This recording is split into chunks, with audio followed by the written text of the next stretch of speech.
Nagbabala ang Philippine National Police Anti-Cybercrime Group sa publiko laban sa mga scammer na nagpapanggap bilang si Chief PNP at iba pang mataas na opisyal ng Philippine National Police upang makapanghingi ng pera sa pamamagitan ng online messaging at personal bank accounts. Ayon sa PNP-ACG, gumagamit ang mga manloloko ng hindi kilalang cellphone numbers at nagpapadala ng mga mensahe nag-uutos ng agarang pagpapadala ng pera o money transfer. Kadalasan din umanong ginagamit ng mga ito ang pangalan at posisyon ng mga opisyal ng PNP upang makapanloko ng mga biktima.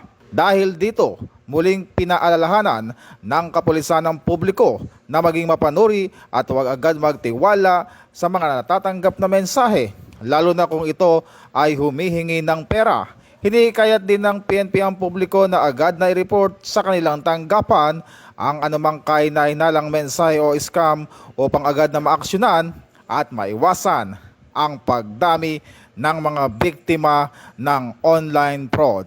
Mula po dito sa Campo Crame, ako po si Patrolman Adrian Dayaw nagbabalita para sa Police News Network, alagad ng batas, tagataguyod ng balitang pulis, at ito ang bagong PNP para sa bagong Pilipinas, serbisyong mabilis, tapat at nararamdaman.